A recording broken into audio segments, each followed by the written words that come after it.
Welcome tonight to the Federated Church of East Arlington. My name is Kathy Clark. I serve as a pastor here, and it's good to see so many of you here. Unfortunately, the circumstances that bring us together are not so good, but it's hopeful that tonight will be an evening in which we will have a conversation with our guests, and that together we will come together as a community and hopefully get some information that's useful to all of us. Before we get going, I would like to pause and have a moment of silence in honor of Helen Jones and her life.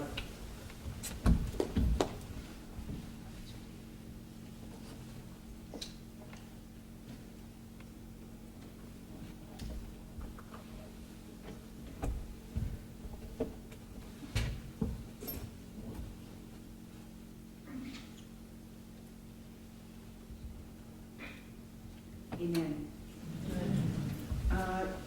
Just a few housekeeping details.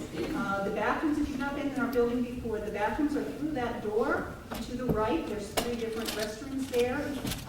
You should know that if you haven't looked up, there are television cameras here, so please be aware of that. As well as GNET TV is recording this whole program, and that will be online and on the air in the coming days. Also the format, what's going to happen is Lieutenant McCoy is going to make some opening remarks up here, and then our guests will field questions. They'll be passing the mic between them, and it's really important that we be mic'd because it will be hard for for people to hear, as well as for those who are recording it to pick up what's being said. So I will be walking, when the time for questions comes, I will be walking around with the handheld mic. I would appreciate it if you would hold it not right to your mouth, but within an inch or 2 of your mouth so that everyone can hear what you're saying. So that's kind of the format. Our plan is for this to go for 1 hour. Obviously, we're literally packed in here. That's our plan. If it goes over, it goes over, but that is our goal, is to keep this to 1 hour. So without any further ado, I invite Lieutenant Tom McCoy, the commander of the Shaftesbury Barracks of the Vermont State Police.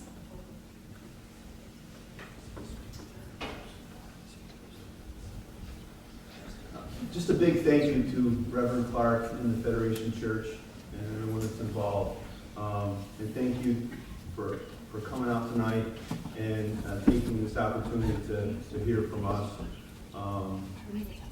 It says a lot about this community, and I certainly appreciate it, and I know all the members of this community appreciate it. I want to introduce myself. My name is Tom McCoy. I'm the station commander down at the Shaftesbury Barracks. I've been a trooper for 22 years, and I've worked out of Shaftesbury for the last 15 years. This is Detective Sergeant Todd Wilkins. He's out of the Shaftesbury Barracks as well, and most probably everybody in here knows Todd.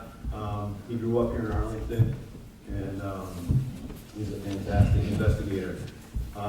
Erica Marthage, she's the Bennington County State's Attorney, and she's been living here in Bennington County for the last 40 years.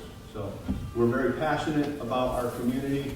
We're invested, and we want to do all that we can to make sure that we're able to hold people responsible for crimes that they commit. Unfortunately, tonight, we can't really discuss anything involving the death investigation of Miss Ellen Jones.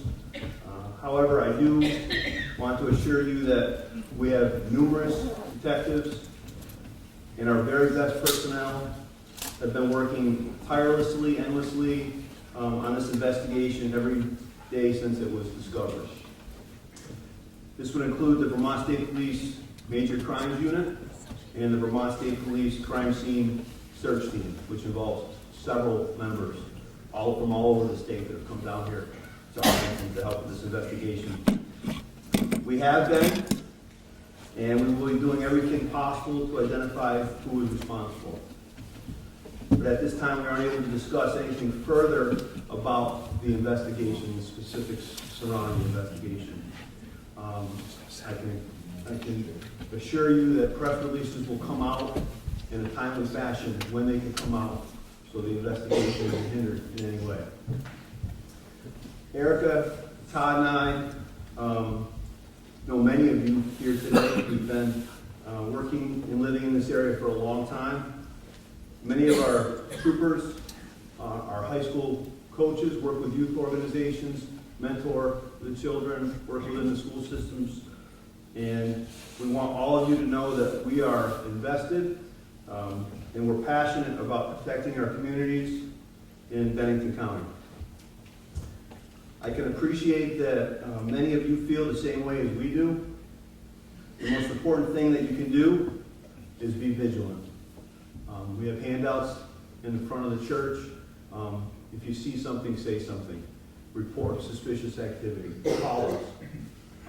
So we can look into these suspicious activity as it's reported in a more immediate fashion. We ask that you not be confrontational, but to call us immediately with the information, and like I said, we will look into it. As you know, the Shasbury Barracks is a small barracks, but 7 of our troopers in Shasbury live in the town of Arlington. We have 3 more additional law enforcement officers from Bennington County that live in the town of Arlington. We have flooded the area with investigators, and we'll continue to conduct saturation patrols with our uniformed troopers. Arlington is a great town, and we will do whatever we can to keep it safe. So other than being vigilant and reporting suspicious activity, there is other safe measures that you can also take when at your home. Most residential burglaries occur when no one is home. Criminals rarely break into homes when they think someone is inside. So do what you can to make it clear that someone is home. So for example, keeping different lights on at your residence, keeping vehicles in your driveway, positioning the different locations in your driveway, installing outside motion detector lights so they come on. Barking dogs are always a great deterrent. They sound like little things, but they could be very important. I'm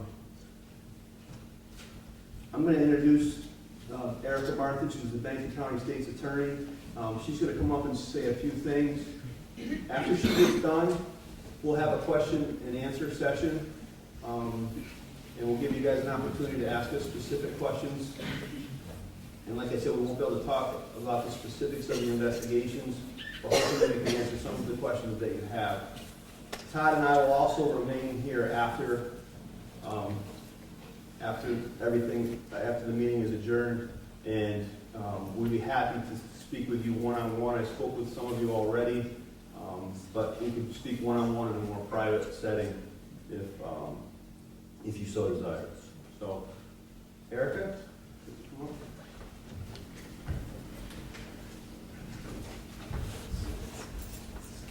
So, as Lieutenant McCoy introduced me, my name is Erica Martich. I'm the Bennington County State's Attorney.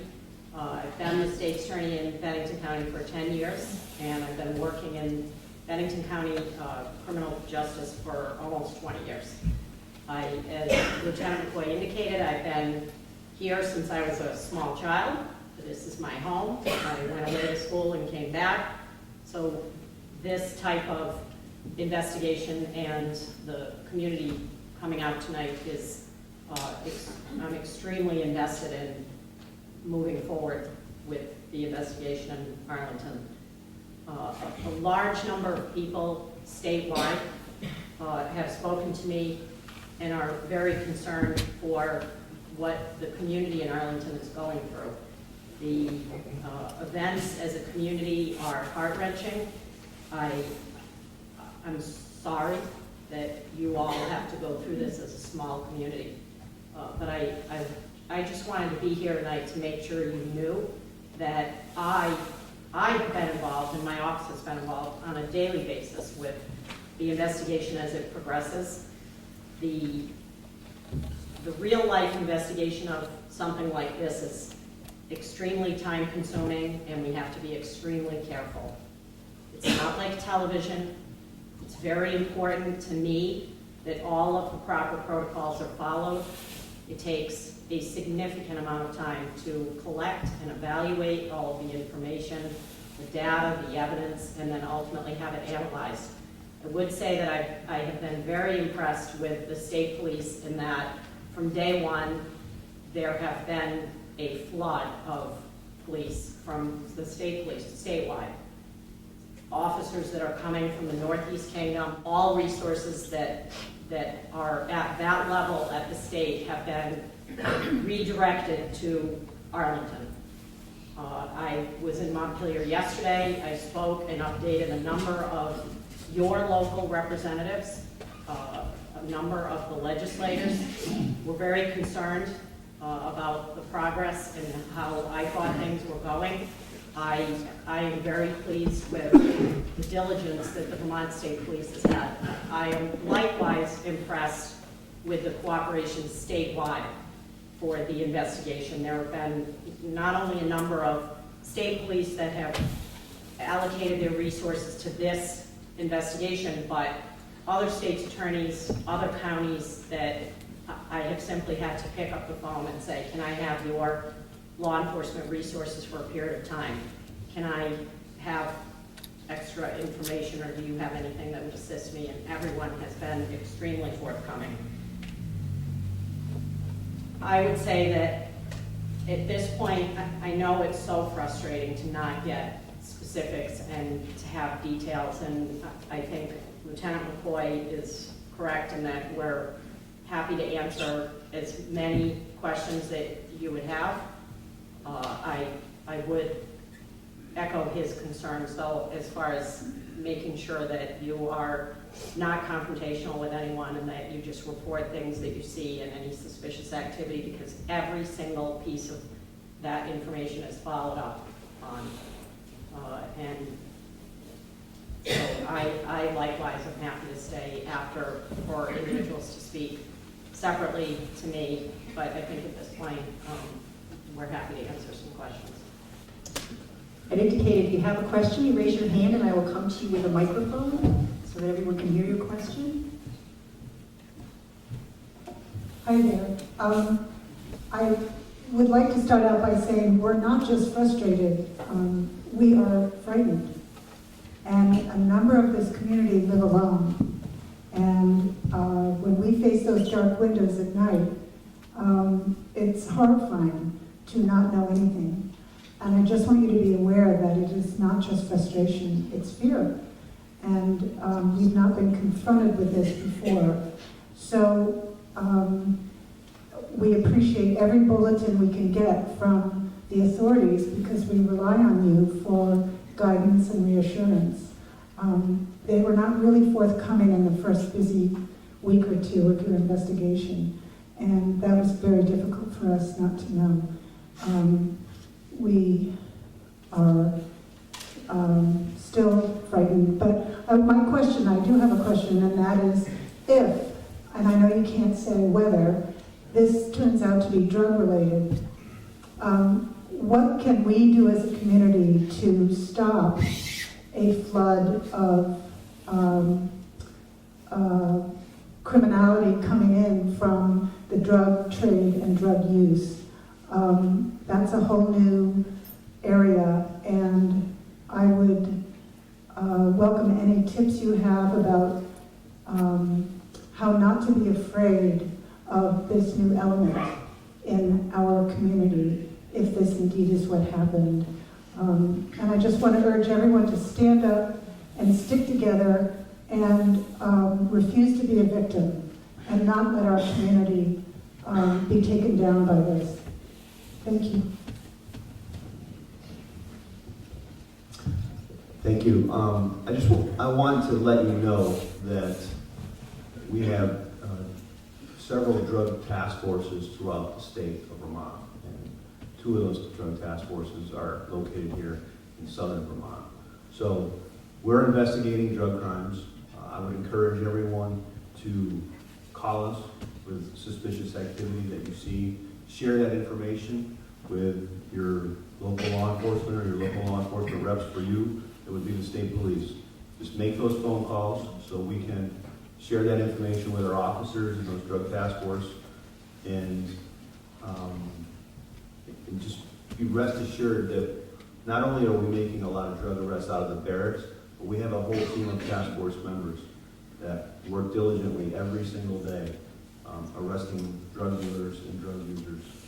And I know it's a mission of the Vermont State Police to continue with those efforts. So rest assured that that is taking place in Vermont.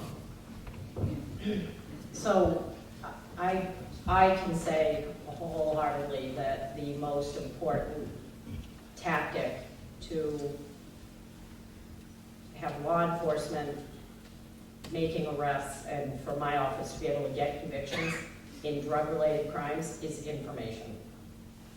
So all of the cases are based on information that we receive, that the drug task force and local law enforcement follow up on.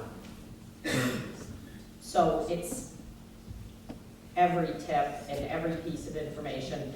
The importance of the task force is that it's across multi-agencies, so it's the task force includes the state police. They are the organizers and the head of it, but there are multiple other agencies that essentially assign or send their officers to work with the task force. And it is undoubtedly the sharing of that information among agencies, but also among information sources that those agencies have. So I completely believe in every case I've looked at, that's how we end up making arrests. And I also wholeheartedly believe that the arrests, as much as treatment is important and intervention, it's the threat of an arrest and going to jail that is keeping people from dealing drugs in our community. So I firmly believe that the tip line and making phone calls or talking to officers that you know and just telling them the suspicions that you have, and maybe that just adds to information that they already are aware of.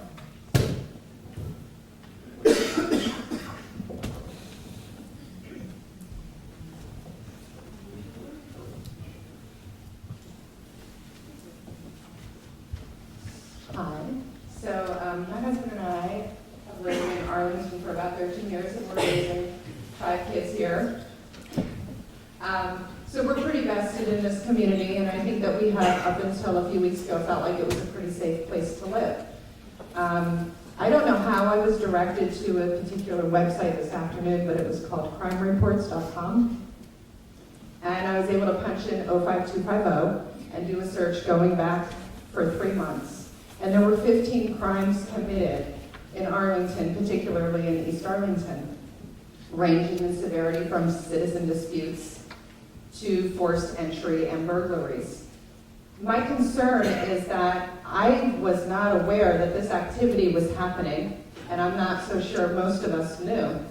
The information that has been given in the VSP reports stated that this incident with Mrs. Jones was possibly related to previous burglaries in the neighborhood.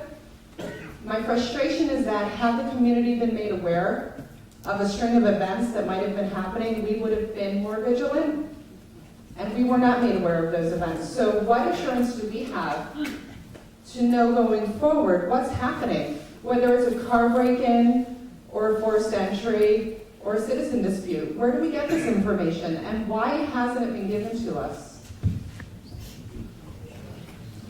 So I think Lieutenant McCoy is going to talk to you about some numbers that we have, but to answer your question specifically, Faith, is pretty much every event that the state police goes to, there's a press release that's put out, and that's a requirement of our troopers. So if they respond to a car break or if they respond to a burglary, there is a press release that goes out before the end of their shift. Okay, so that goes out to all the media to put out. That's the best way for us to communicate to you about what's going on.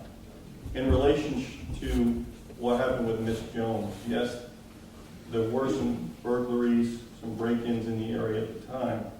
Those were discovered in the same time frame. Okay, so there really wasn't any opportunity to alert you of anything in advance other than the way that we already do that through our press releases. Okay?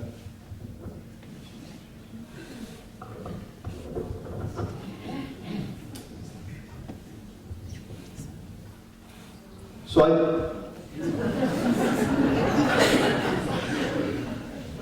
I did run some numbers, just for my own curiosity's sake, and I thought it might be important to share here tonight over the last 5 years and just pertaining to the town of Arlington.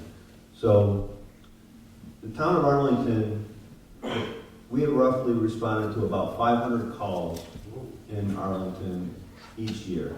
So it's ranged from 494 to 587, and this year being 551. So that number really hasn't changed much at all in 5 years. And when I say calls, I'm talking about the 5th alarm that's went off at somebody's house because the mouse is running around. So these aren't burglaries, these are just calls of service that we respond to. Or it could be a citizen assist or a motorist assist on the side of the road. So don't get alarmed by the number of calls, because several of those calls could be just meaningless, citizen assist calls. For arrests, I ran the arrests as well, and they range from 33 to 52. 33 being this year and 2013, and 52 arrests were made in 2015. So we really haven't, the arrests have pretty much stayed the same over the last 5 years. And then burglaries themselves, we had 7 burglaries this year, and in 2013 we had 18. So 18 being the highest and 6 being the lowest in 2014. So we're not really seeing the numbers change much over the last 5 years. So it's not like there's been a big, huge influx of crime that's been committed here recently. The numbers have pretty much stayed the same, and I think those 3 things, cases, arrests, and burglaries, paint a pretty nice picture as to if you were to plot that on a graph, and they're pretty much staying the same. So hopefully that gives you a little peace of mind that you're not thinking that everything has gone crazy here as of recently, because it really hasn't. The numbers have kind of stayed the same. The only thing I would add to that would be arrests.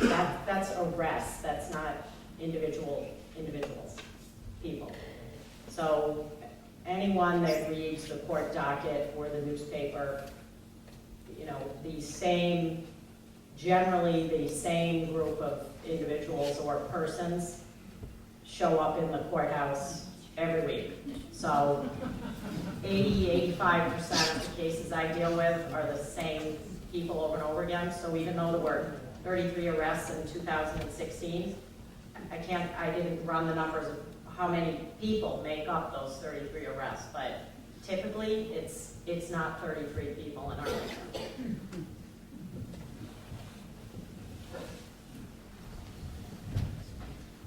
Thank you.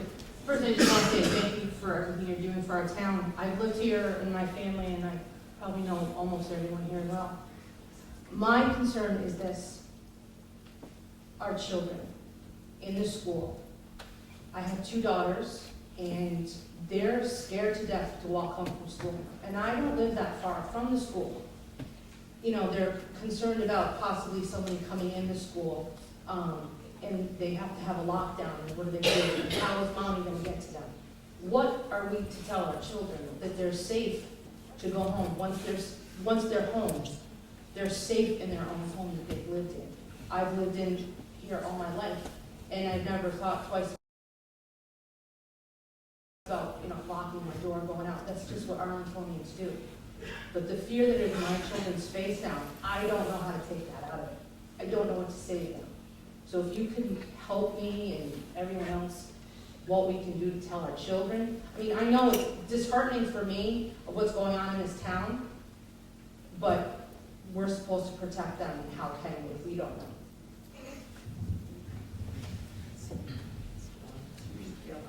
Okay, so I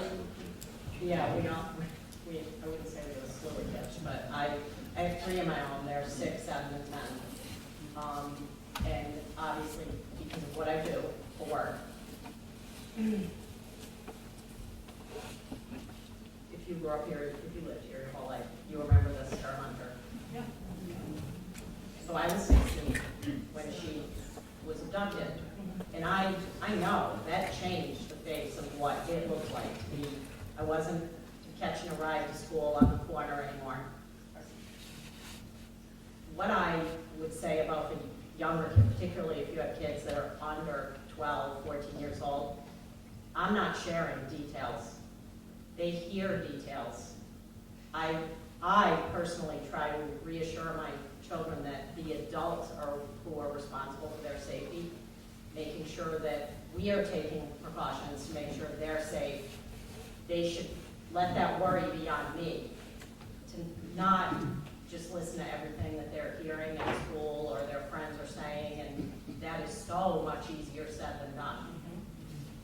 We're not going to be able to shield them from that worry and that fear entirely, but I think, at least in the experience that I've had with the kids, that, and I work with a lot of child victims who then have to carry on with their life after they've been the victim of is just taking some of that worry on as an adult, and it's my job as your parent, it's our jobs as educators and teachers, and giving them, depending on if they're older, a little older, giving them actual safety plans. So the older kids, the 12 and 14-year-olds, I personally like, there's a program called Kids Safe that helps kids with comics and various, so that they have steps, so that they can recognize when they're feeling like their personal safety is at risk and what their response can be. Because some of the issue is they don't know what to do, because we've always lived here and you don't need to worry about it. And it's hard. I'm with you there with when we had that absolutely ridiculous series of clown scares. If you remember that, my kids two of them came home in tears and didn't want to go to school because they were fearful that a clown was going to come after them because it was everywhere. And so having those conversations that's my job to keep you safe. And you know, you're going to be able to get rid of all of it. No. And I think Tom's kids are older, so he. Well, I don't share anything with them.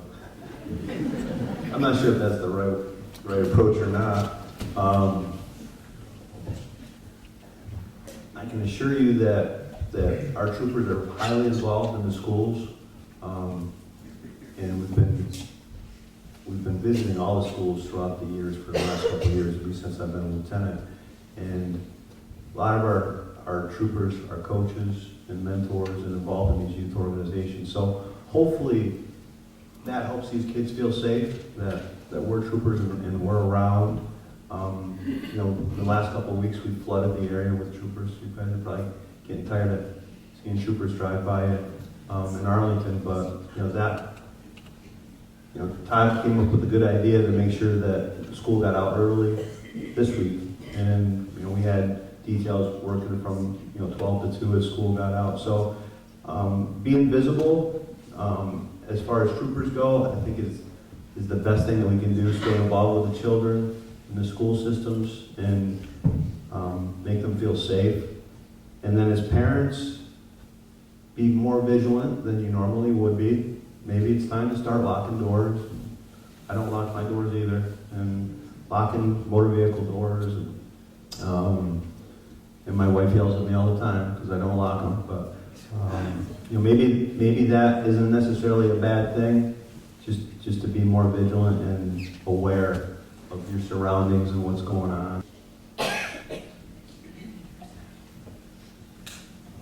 Thank you for all of what you do. And I almost forgot the question. Sorry. Oh, I know what it was. Are they putting a constraint on you people for getting new troopers into the area because the community has grown? I know you say you have a lot here, which is good, but sometimes due to budget constraints, etc., you're not getting what you need to do your job better too. Yeah, I was up there yesterday. It is constantly an uphill battle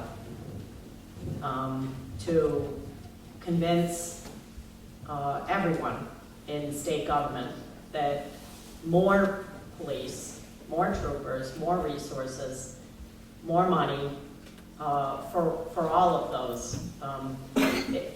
The lieutenant probably has some idea of the rare times that more positions are added to our corner of the state. I know my office hasn't had anyone added in 20 years. But it's something that obviously it costs a lot of money. The state police itself is organized in a way such that I think that even with the ever-changing nature of the districting and the personnel and that they do a phenomenal job of meeting services. Like I said, I am not someone that's free with compliments. So it takes a lot for me to be impressed, and I have been thoroughly impressed. I've been to a number of homicide teams and investigations, and I've followed them multiple times over periods of years. And I yesterday had nothing but praise for what I've seen. I've been in the barracks every day since this happened, and I have been really overwhelmed with the work and the hours and the diligence. Weekends, holidays, none of that matters. Every day is just like the next day, and they're following everything to the end result. So I would like to see more law enforcement because the population has changed.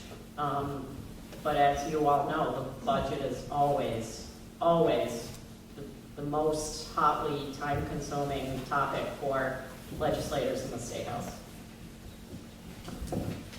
So the other, along with that, is we do have vacancies within the state police right now. I will tell you that we have, whenever we've asked for people, we have never been basically told no to a certain degree. What we're finding right now is we can't find people to hire. Nobody really wants to come do this job. I don't know why. But really, we cannot find the individuals to hire. When I came on 10 years ago, there's about 1,300 applicants. I think this last year there was about 260. There is an age restriction. You can't be over 55.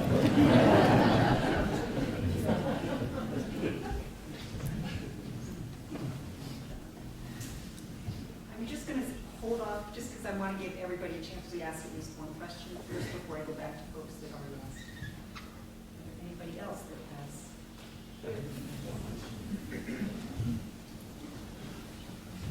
Todd, thank you for answering the question about the press releases. I wasn't aware of how to access them. That's one thing I was going to ask. My question is regarding the inspection or raid, whatever you want to call it, in East Arlington. For the community members, is there not some responsibility to the landlord, the town, the state, to prevent a house from falling into that much of a hazard, if you will?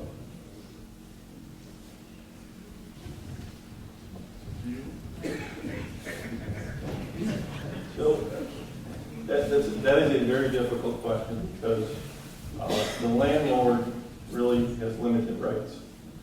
The tenant is the person with all the rights, basically. It is somewhat frustrating for law enforcement because we oftentimes have to deal with landlord-tenant disputes. Typically, the rights go to the tenant for whatever reasons. I don't want to sit here and say it's the landlord's responsibility. The individual's responsibility are the individuals who live there. I can tell you that we did our due diligence. We contacted the town's health official after, when we discovered the conditions, and we took precautions for our own health and safety at that point.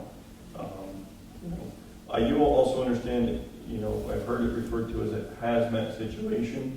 At no point was there any hazardous material there. Okay, I need to make sure that that's very clear. The reason we took those precautions was for our safety. We didn't want to put into, you know, our detectives, our troopers into that situation without being protected. Okay. Yeah, and we all consulted about what our abilities were within the confines of that situation, and all of the possible follow-up that either one of our agencies could do, we did. That's not probably super helpful yet, but, you know, I realize your hands are tied, I mean, naturally to a certain point, but again, being members of the community, you would have to understand that what that does to that section of town especially, property values, et cetera. So it's obviously a major concern for all of us, because that's probably our biggest investment of all. So part of earlier, the issue of information sharing, the beauty of a town this size, it's you, Todd, grew up here, he knows all of you. I recognize a lot of you. And that is such a benefit when we're in a situation where you notice when things are out of place, or somebody's house looks not right, or someone is, you know, on some road at a certain time that looks out of the ordinary. You notice those things, and just the making reports and making calls to the tip line, they have really, VSP has been really campaigning for this, you know, see something, say something, and it's really important because it's an aspect of what we have in rural Vermont that many other states and even parts of Vermont don't have. And, you know, as vague as that is as a response to what you're talking about, your situation, making those calls as soon as you start noticing things like that is really important. This is one of those situations where I just wish I could tell you everything. I have 3 people who've already asked questions, so I just want to make sure if there's other people that haven't yet asked a question, they have a question. Before I go back to the folks that have. I have one quick question. Can you say, in the case of the other burglaries that were leading up to this, were all those on vacant homes or were those on inhabited homes? They were not in inhabited homes, but at the time of the burglaries, it appeared to be inhabited. Either they were second homes or no one was home for a period of time. Do you think the same person, the same group or individual did them all? To be completely honest, we don't know the answer to that just yet. I mean, obviously, that's something we're working on to try to figure out, you know, and to figure out if all of these are related. You know, there is a possibility that they are separate incidents. You know, that's what we're looking into now. And so part of why my agency would be involved from something like this, and always is from the very beginning, is I need to make sure that a year from now, I don't have a defense attorney saying, well, you just jumped to the conclusion that those 3 things were related, right? And you only went after my client, right? So I am extremely diligent about making sure that we are doing everything really by procedure and making sure that we are looking at every avenue and not coming to a conclusion before I think it's time.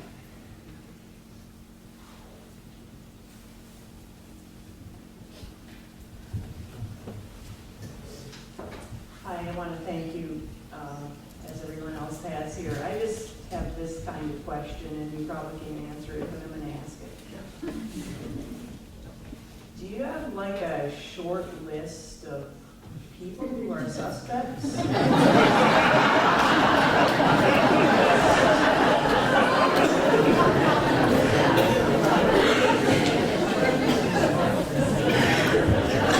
You know how we said at the beginning there was questions that we just couldn't answer? There you go.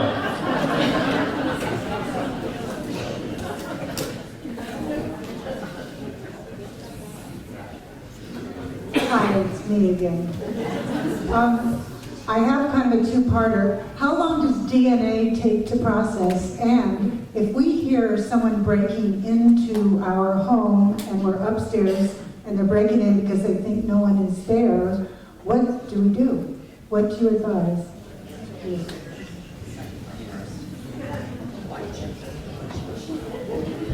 So,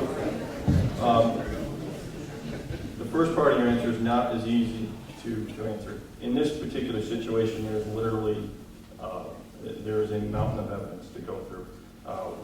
We're Vermont, we have a very small forensics laboratory. This case has become a priority for them. Each day we're getting, as they go through the evidence, we're getting updates on that evidence, okay?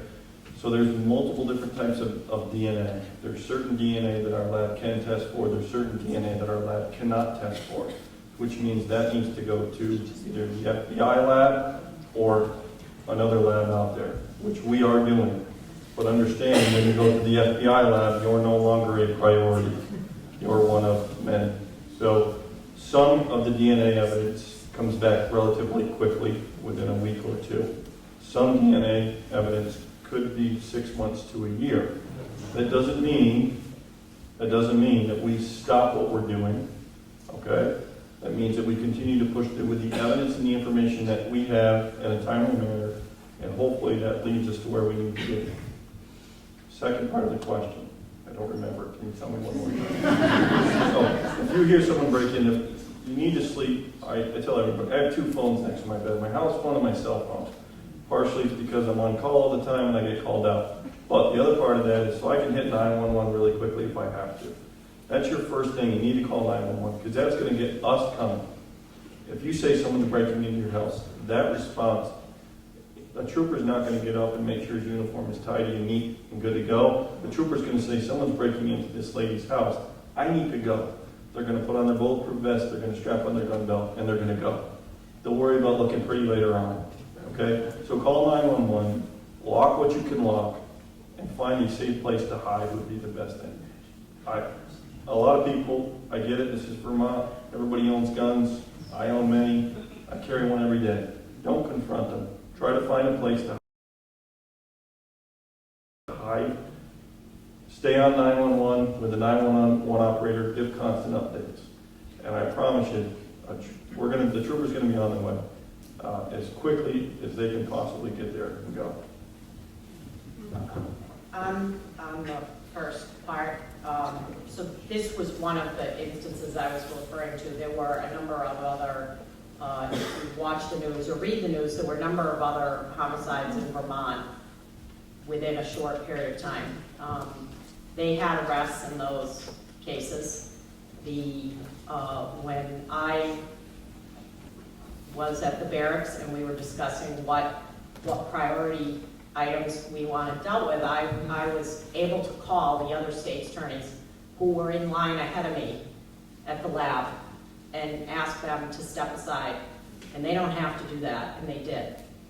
They also gave up I had a number of them asking me on yesterday and Friday, can we have our detectives back now, because we have all of them down here. And at this point, I'm still asking for their cooperation, and they are cooperating.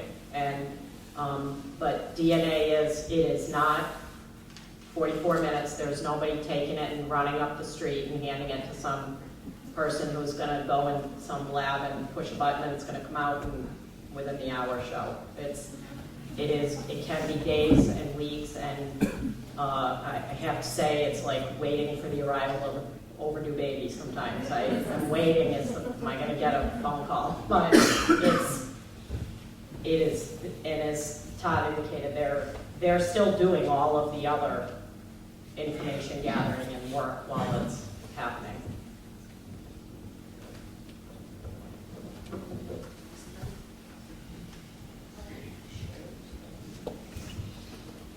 Hi, and I also thank you for coming out and giving us this information. My question is, and it may have been answered, but I don't think I heard the answer from you. This obviously was a home of some sort, a home invasion. The person was in the house, it wasn't an empty house. And you said most times the house is empty. Have there been other home invasions where people were in the house? You mean throughout the state or within the town? Within the area. Off the top of my head, I can't think of any, but that doesn't mean there haven't been. Typically, as the sergeant in charge of BCI in the Shasbury Barracks, if it's a home invasion, meaning somebody breaks into a home to commit a burglary or something while someone's in there, that comes to me. And I've been back here since January, and I can't recall any that have come to me. Okay, but that does not mean that they haven't happened.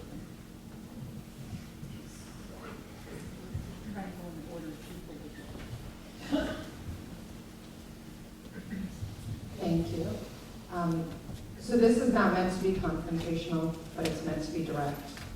We're obviously all at an increased risk because we are residents and there was a murder and nobody's been arrested.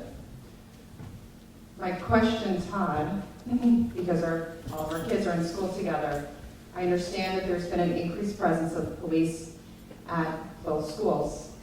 And I understand that that's meant to make them feel safe and warm and fuzzy. But is there another reason that the police are at the schools? Are our kids at some sort of increased risk that we're not aware of? Because while we are getting communication from Tim and Leanne saying, the police are here, everything's okay, we don't have anything to tell you, there's got to be something going on that we're not being made aware of. And that concerns me, because I send my kids to school, just like you do, every day.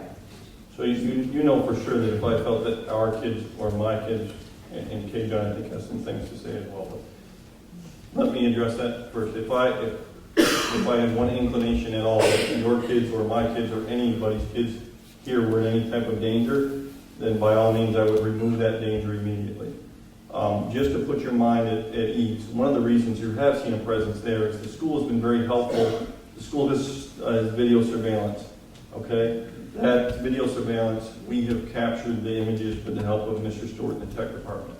Okay, we're there collecting evidence. We're not just there making sure your kids are safe. Yes, that is our priority, but there is an evidentiary value to that, okay? Also, the school has a very vast Wi-Fi, okay, system, which means every time you all walk in there and your cell phone is on Wi-Fi, it's capturing the fact that you just walked into that school. That's evidence to us. Okay, so that's why you're seeing it there, is there's evidence there that we're obtaining from them. Which is another reason that we're there. But I promise you, Faith, as I sit here in front of you, your kid is not in any danger in that school right now. Okay? Okay, John, you had something? My name is K. John Smith, and I sit on the Arlington School Board. I don't know if there's any other school board members here, but the school board asked the principals to increase the police presence at the schools. Not because we know anything more than you do. We just asked to have that presence outside the schools for a period of time going forward because we felt it was better for our children and for the community if there was a presence there every day. So there is no information that the school has that you have not been shared with. That was a directive from the Arlington School Board for a period of the next 6 weeks to have some police presence, just as we all try to get into what is now the new normal.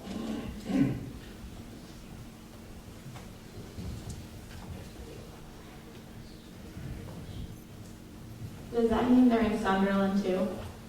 The police? At the elementary school? So the directed patrols are throughout the entire area, which would encompass Sunderland Hill Road, which is where Sunderland School is.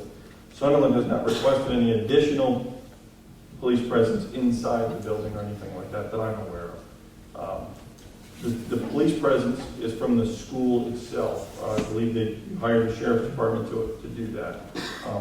Our police presence has been on the road with additional patrol. That's our presence. What you're seeing with plainclothes detectives in the school, that's us collecting the evidence portion of it. We're not there for security purposes. We have way more important things to be dealing with, as you all know.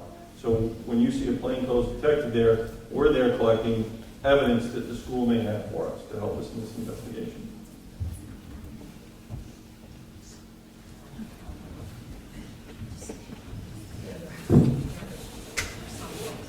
I just wanted, just quickly, part of the police presence at the school is due to the proximity to the home of Helen Jones. So your mind can very quickly go to the fact there must be a student involved, but the proximity of Helen's home to the school, was Helen's neighbor, is part of the reason for that increased presence and surveillance. And the school videos back into the woods would capture part of that area behind her home.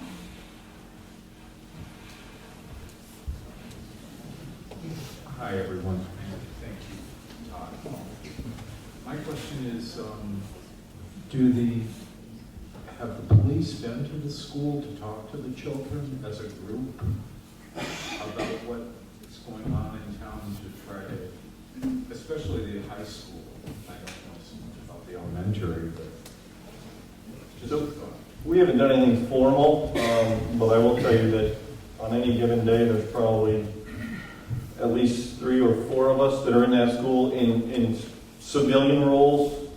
I'm in there coaching on a regular basis. Trooper Hess is in there on a regular basis coaching, Jamie Wright.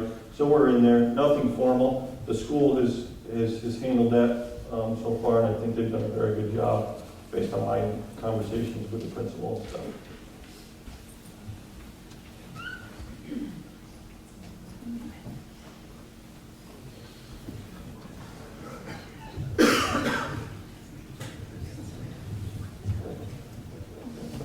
Hi, I'm just gonna, first of all, thank you for everything that you're doing, and piggyback on what Faith was talking about, because I have a 6-year-old at school, and she is telling me something much different. And she's giving me much different information that there is a kid at her school, which, as a parent and anybody who has a child there, is scared, and I let my kid walk home from school. So if there is a kid who is a suspect at the school, that doesn't make me feel safe. And I know you can't answer and get into detail, but I'm just saying the kids are talking. Yeah, so, and I'll address it the best I can. One thing we can't control as police officers is the rumor mill. We can't. Okay? I mean, I've heard everything from we've had 4 people arrested in Sandgate to we made an arrest the other day. We haven't arrested anybody. Believe me, I wish I could stand up here and tell you we've made an arrest, but we haven't. Nobody's been arrested. I can't control the rumor mill. We investigate many rumors, okay, because we don't know if they're true or not. So we have basically had a team of investigators that's pretty much all they've done is track down rumors, okay? I can tell you at this moment in time, there is nobody in that school that is been linked to this that would harm your child, okay? Your child is just as safe today as they were 3 weeks ago in that school. Maybe even a little bit safer because this has heightened some awareness. This has heightened some people's abilities to pay attention and be vigilant. And the school has also taken some additional steps to help make it even a little bit safer.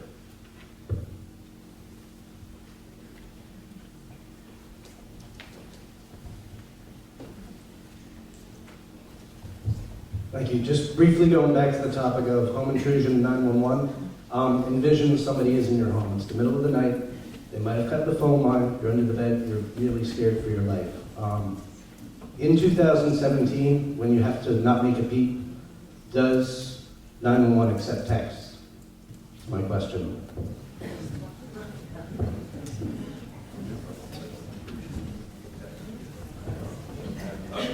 Don't hold me to this, but my understanding is now 911 is accepting text in our 2 911 centers in the state of Vermont. I'm pretty positive. There was some press on that. It is my understanding they now accept text messages. We will, by all means, confirm and make sure that that gets out so that you're aware of it. That's a great question.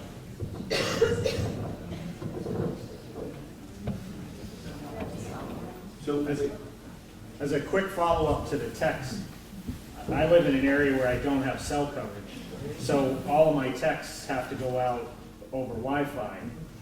that would be another thing that would be helpful if we knew if that was verified. So I can't, but we'll try. Yeah. I will tell you this, the best way to hit 911 is from your home phone. Your home phone is linked to your address.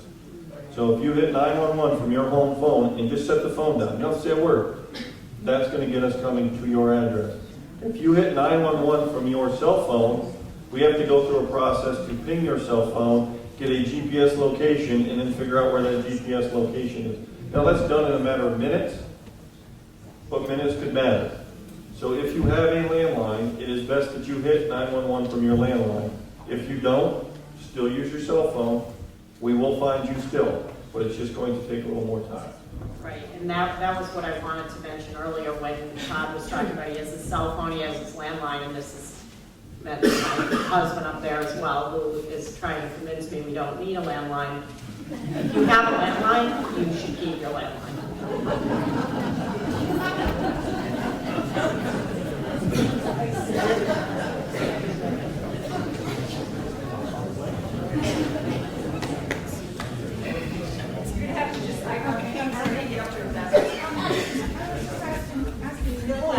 I was just asking Nicole, and she had said now,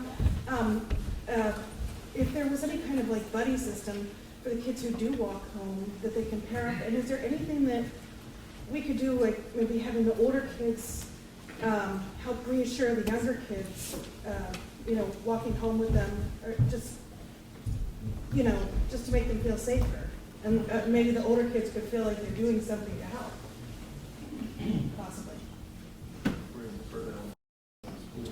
Yeah, I was going to say the school officials would be the folks maybe that you should talk to about either setting something like that up or doing some type of sharing of information or something that would help out with that. This is not related, but my own personal experience living in a small town, I think we all take for granted that we know each other. I live on Buck Hill. I know by face who my neighbors are and who my neighbors are that walk by, but I don't know people's names.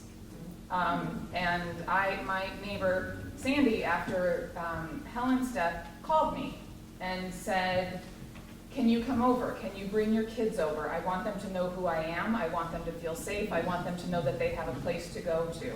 So if you don't know your neighbors' names, maybe a community meeting, maybe a community block watch situation, this is the time that we should all be taking advantage of any resource that we can to get to know the people that live around us. And just knowing that information, your neighbors' names, and actually just identifying each other, not just by looks, but helps with that community situation in general anyway. Anyone that grew up in this town, or I grew up in Manchester, all of my dad's friends knew who I was. If they saw me somewhere that didn't seem, he always knew about it. And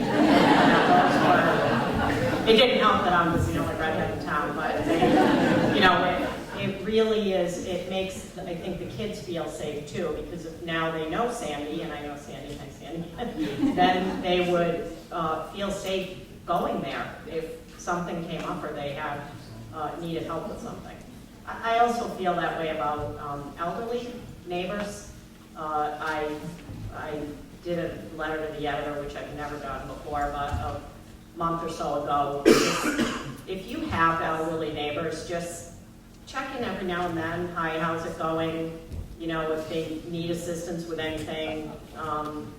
It's just so important because it can be extremely isolating, and a lot of, particularly Vermonters, I find, want to stay in their home as long as they can. And sometimes that can be tough in the winter, so.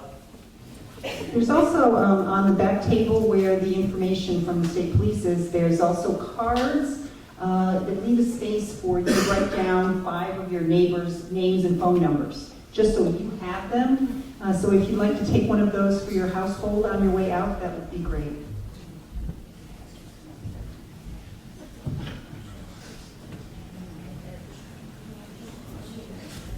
I'm back. I apologize ahead of time because I wanted to ask a question that afraid to ask, and it has to do with what you brought up before about a right to carry and what really is and isn't acceptable in terms of dealing with our own safety. I don't need to say anything more, I think, with that. But I do believe that we have an illusion of that we're okay if we carry or if we have weapons, and I think that needs to perhaps be clarified for us. Sorry about that, everybody.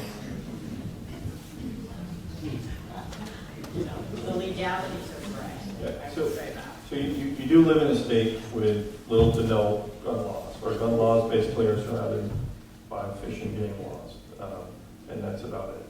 With that said, it doesn't mean you're immune to prosecution if you do something foolish or wrong with that. What I tell everybody is just because you have a gun doesn't mean that you're safe. I carry one every day. I used to wear a bulletproof vest every day. I did that for my safety. That didn't mean that I was truly bulletproof. Okay? Because if I bring a gun into a situation, that means that gun is there for almost anybody to use. If I lose that gun, then they can use it on me. Obviously, we, as police officers, train diligently to make sure that that never happens. Citizens may not. You have a right to protect yourself if you're in fear for your life. Understand that. I won't go into more detail about that because I don't want someone later on to say, well, the trooper said I could shoot him. I didn't say that. Okay, you have a right to protect yourself if you are in fear of serious bodily injury or death. Okay?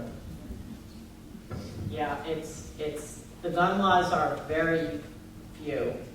The case law is voluminous. So it's every situation in the state that involves someone engaging in home protection or self-protection where there's a firearm involved, that it gets investigated. So, not a super helpful answer.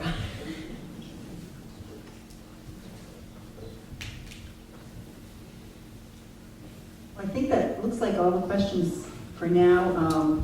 I want to thank our three guests.